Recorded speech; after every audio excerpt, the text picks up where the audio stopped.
Olá pessoal, meu nome é Débora e eu vou apresentar o trabalho sobre região bentônica.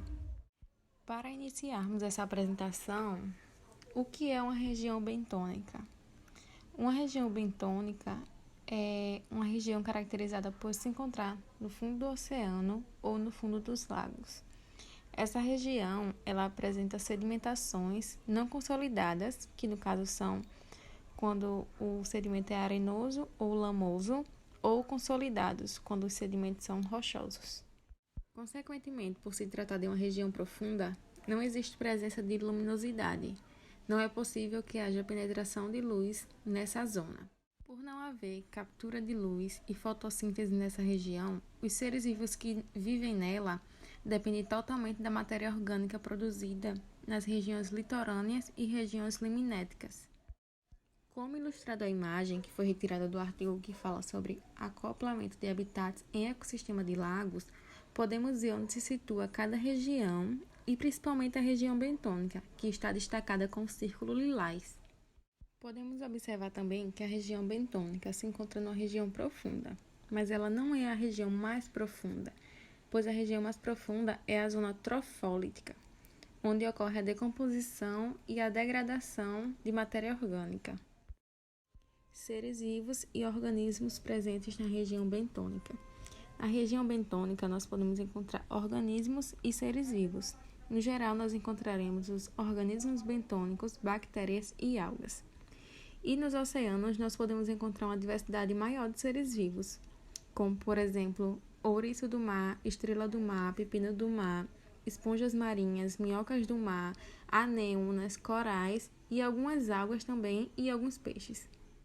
Nas imagens abaixo, podemos ver alguns desses seres vivos e organismos que foram descritos acima, como, por exemplo, a minhoca do mar, a estrela do mar e os poríferos.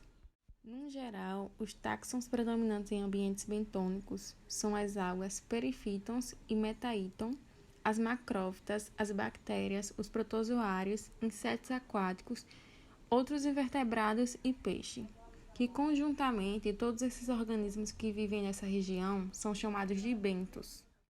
Consequências ambientais versus regiões bentônicas. As composições da riqueza das comunidades bentônicas, elas podem variar com o aumento da profundidade do ambiente aquático. E isso pode acontecer devido às variações ambientais do local, que são, por exemplo, como a salinidade, quantidade de matéria orgânica disponível, quantidade de oxigênio e outros fatores. Mas, além desses fatores, existem outros tipos de consequências ambientais a essa região. Como nós sabemos, a comunidade bentônica é composta por organismos sésseis, que no caso são fixos ao substrato, e outros que também não se deslocam com muita facilidade, e isso diminui a capacidade de locomoção dessas espécies. Por isso, elas sofrem algumas consequências ambientais, e muitas vezes essas consequências vêm por características sedimentares do ambiente. E muitas vezes essas consequências podem ocasionar até a perda da biodiversidade. Importância dos organismos bentônicos. Os organismos bentônicos são de extrema importância em diversos fatores, como, por exemplo, eles desempenham um papel fundamental na decomposição de microalgas. Eles também mineralizam a matéria orgânica e o fluxo marinho de compostos químicos. Esses organismos também são muito importantes nas teias alimentares, pois eles servem de alimento para outros organismos e para os peixes. E esses peixes que dependem desses organismos bentônicos possuem características econômicas, assim como os moluscos e os crustáceos. E também desempenham um papel fundamental para indústrias farmacêuticas, fornecendo substâncias. Acoplamento entre a zona bentônica e a zona pelágica. O acoplamento entre essas duas regiões se dá através da troca material entre elas, seja esse material vivo ou não vivo. Essas trocas materiais entre elas são importantes para a ecologia desses seres vivos marinhos. Na imagem acima, nós podemos ver uma setinha lilás que mostra a relação dessas duas zonas, a zona pelágica e a zona bêntica.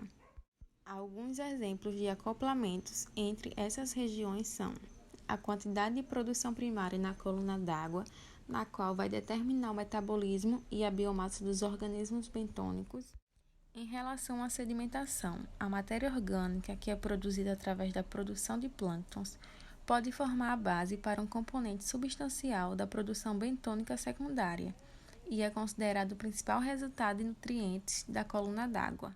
Com relação à interceptação de luz, o fitoplâncton e a matéria orgânica dissolvida na coluna d'água podem controlar a quantidade de luz solar que está disponível para os produtores primários bentônicos.